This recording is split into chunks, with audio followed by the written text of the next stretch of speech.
Welcome back to the latest episode of TT Plays, and today we're going to be doing a fun preliminary deck tech. So like the deck definitely isn't finalized that we're going to be covering, but I think it's got legs, and I want to get what I've been testing kind of out there so that you guys can look at it and then maybe, take whatever you guys say in the comment and make an official deck out of it. So I do want to take a minute here, which is why we're at the base Sylvie page here. So buildsylvie.org has always been Sylvie. It's been phenomenal, but they did release a version 2.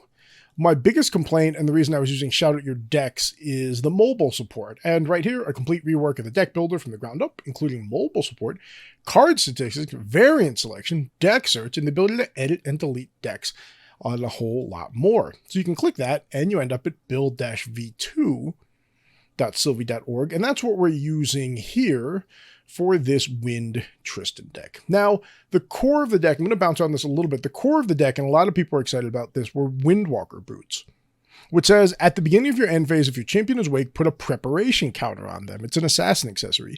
You can banish Windwalker Boots to draw a card. Activate this only if your champion has 5 more prep counters. Okay, so this allows us to get a prep counter. Okay, Tristan also allows us to get a prep counter, right? At the beginning of your end phase, if Tristan is awake, put a prep counter on Tristan.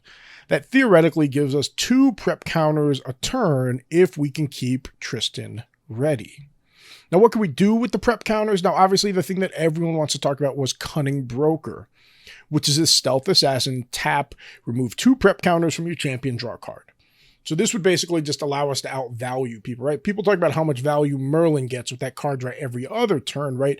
Theoretically, and it's a bit of a Rube Goldberg machine, but if we can keep the broker alive, we have Tristan, we have the boots, we're drawing 2 cards a turn, our opponent's drawing 1, we can just like out mid-range, out grind them, we can basically win a rock fight.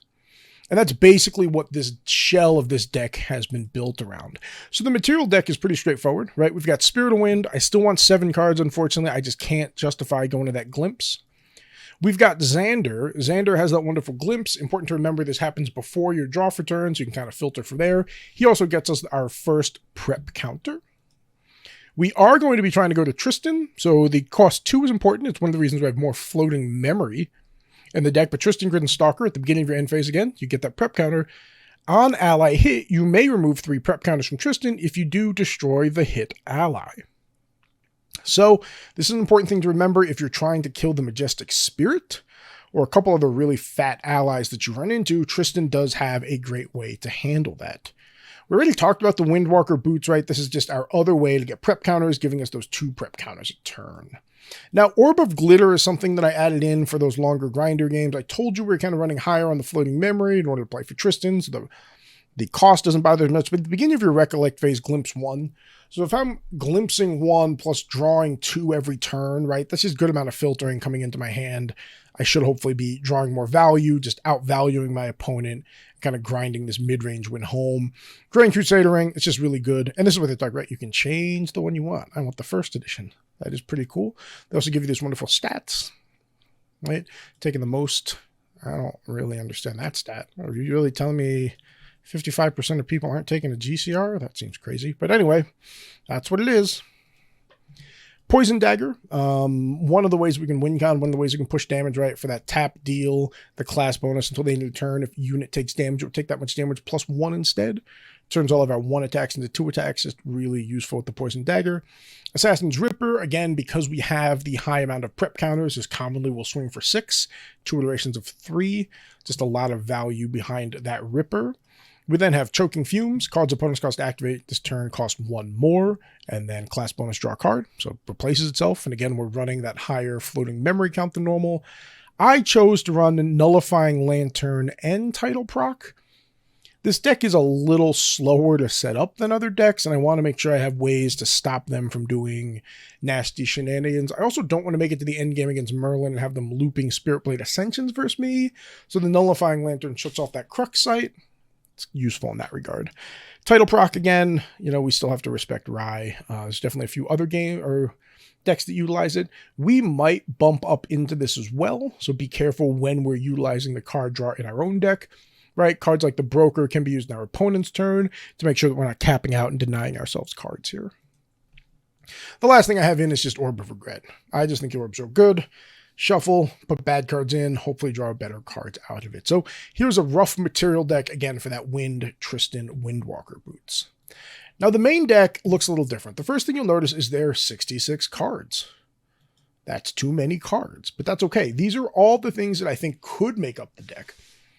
And then we'll kind of talk through some different options about doing it. So for the time being, I'm still testing the Cunning Broker. It might not be good enough, but it's got some evasion bolted onto it, right? 0-3 with stealth. And then we're wind. So we have a decent amount of ways to protect it. And if we can just draw 2 cards a turn, I think there's a lot of value behind that. So Cunning Broker, I still have slotted in for 4. I love the Bushwhack Bandit. It wouldn't take much convincing for this not to be good. I love the word critical, right? If an attack would deal damage by throws the critical 1, double that damage unless opponent discards a card. I love the idea that we're getting 2 cards per turn. We're using critical effects to tax our opponent. So they're either taking more damage or basically, right, leaning into the card disadvantage even more. Lurking Assailant is probably my favorite turn 0 play.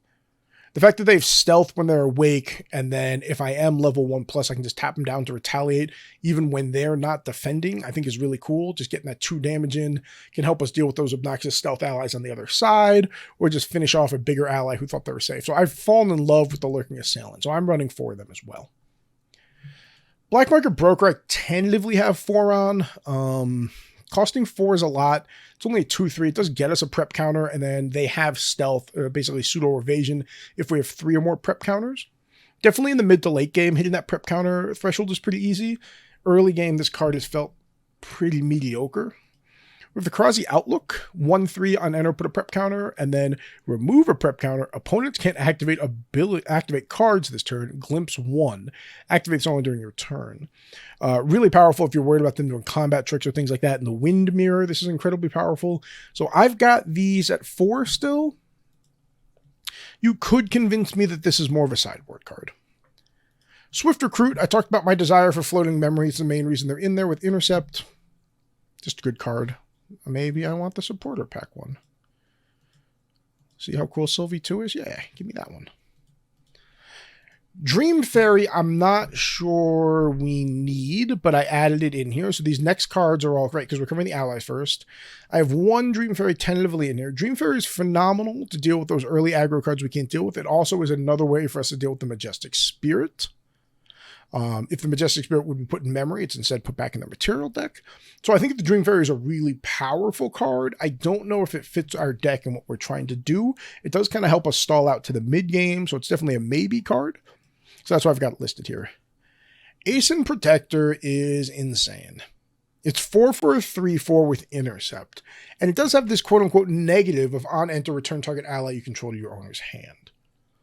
So I really like the Aeson Protector. Now, we're not playing Squirrels. So Squirrels is kind of the easy way to like swing with the Squirrel, play the Aeson, bounce the Squirrel, swing with the Aeson, play the Squirrel again, swing with the Squirrel. So we don't have Squirrel. So what could we bounce? Well, theoretically, we could bounce the Black Market Broker for that extra prep counter.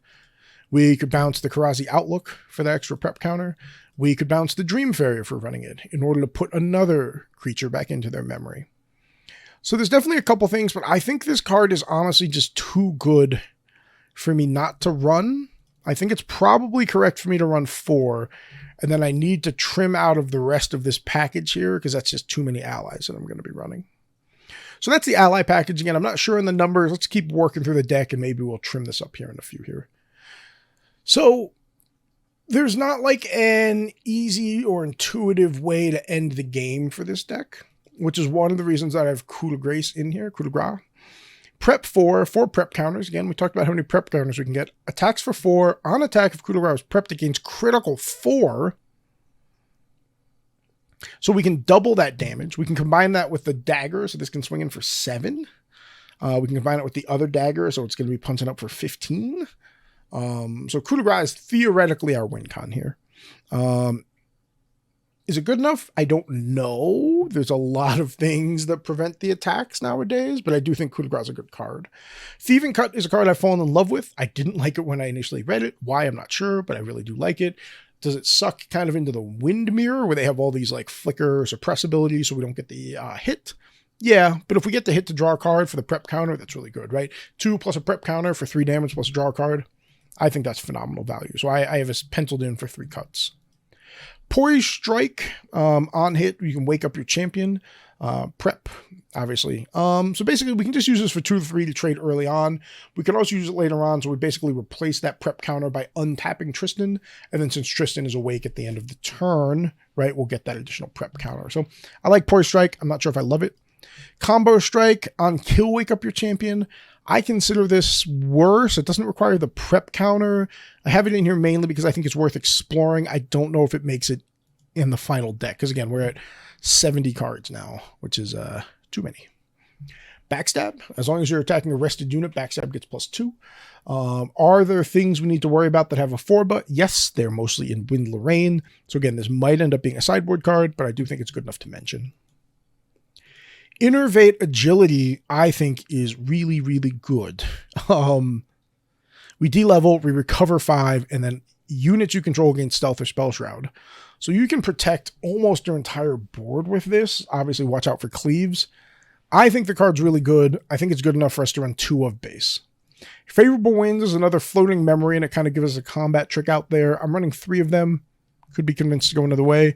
Veiling Breeze, I'm not sure.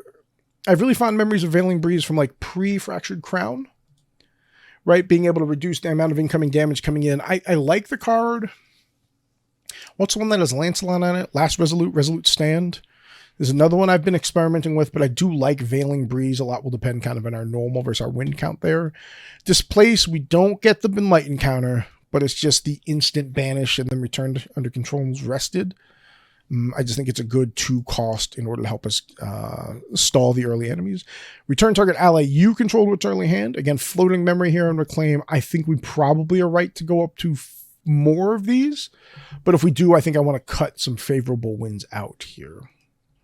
Zephyr, suppressing target ally is great. Suppressing target regalia is probably more important depending on what we're targeting here. But as in Zephyr being that fast mage spell is just a really good card here. Fairy Whispers, I have penciled in as 1. It's a great card, replaces itself, it gives us that opt 3.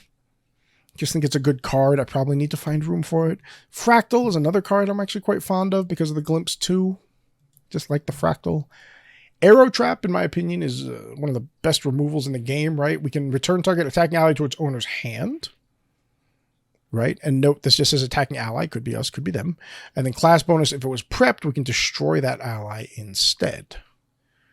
So, yeah, I mean, it just kills the Majestic Spirit, kills other big fat things that we're worried about. I think Arrow Trap is really good.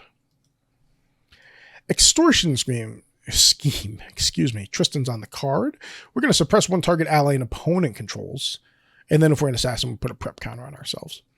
I think this is pretty good, but I'm not 100% sure.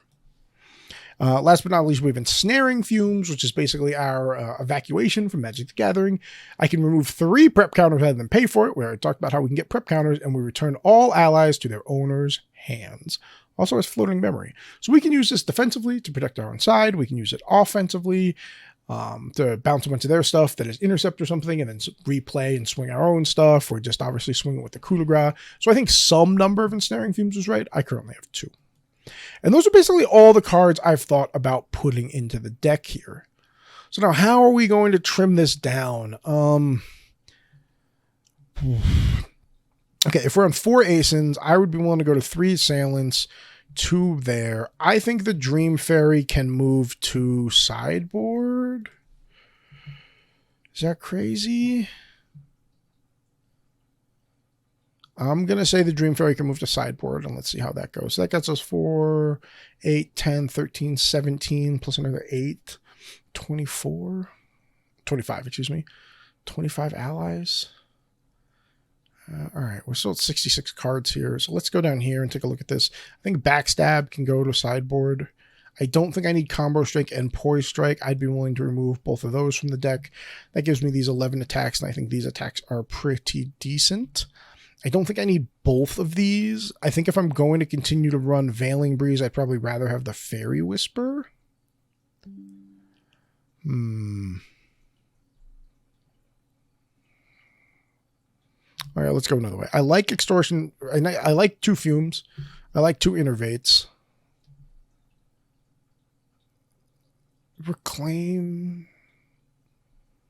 It's probably fine. Right? Defense to protect us, messes with our opponent's stuff. I think Zephyr's really good. Fairy Whispers. Okay, let's remove the fractal. Let's go 2 here. That puts us to 63. We need to pull 3 cards out of this deck. Is it the Veiling Breeze? Is it Favorable Winds? Is it going down on arrow traps? 3 cards. All right, let's drop 1 Outlook. And let's pull the Breezes from the deck. Is that right? I don't know. But this gets us a 60 then. Then we can add some of those cards back into our sideboard. So is this deck good enough? I don't know. I'm hoping that you guys will help test it with me. I had not included the Protector in my earlier deck builds, and I do just think the Protector is good enough that they need to be included in the deck here. If that means we have to change our creature loadout a little bit, I'm certainly open to that. If you think we need to change our cards down here, again, I kind of covered all the cards I thought were good enough, and then we pared it down. Now, I do think it's important to talk about like where I think this deck falls in power level. I don't think this deck will be as good as Wind Lorraine. I don't think this will be a top tier deck, but I think it's a lot of fun. I think it's a great brew. I think you could take it to your local game store and win your local event. If I was going to Ascent, this isn't one of the decks I would be playing at Ascent. I don't think it has as much promise as Wind Rye, but I do think it's a really cool deck, and I'm hoping you're willing to explore it with me. So let me know what you think of Windwalker Boots Tristan. Let me know if you think we should be crazy and add a Ventus to our material deck, right? We could pretty easily swap out one of these hate cards, Tidal and Nullifying Lantern, to add in a Ventus here. And in that case, I would be upping a bunch of these mage spells down here. I just want a higher count of them. Like, can we get 2 suppresses or 2 to 3 card draws over a longer game off of Ventus? Is that crazy? I have no idea. I'd be willing to try it. I haven't tried it yet. Let me know if you think we just run this. Is Coup de Grace plus the Bushwhack Bandit enough to kind of push the game home? Do we have enough early stability between the Swift Recruit, the Ace and Protector to try to balance out the board as we race to level 2 and then just continue to incrementally card draw people? Do you think the Cunning Broker is too fragile? Right? Where they just basically get lightning bolted every game and removed from the table. So I'm really curious. Let me know what you think of the deck. I've really, really, really enjoyed playing it. I love Tristan. I'm also really happy with build V2 of Sylvie. You should definitely check it out if you haven't already. Again, you can just go to the regular site, top right-hand corner. You can sign up for the open beta. It's build-v2, victor2.sylvie.org. So that's all I've got for you today. Hopefully you found this Windwalker Boots Tristan run-through beneficial. And until next time, everyone, cheers and happy gaming.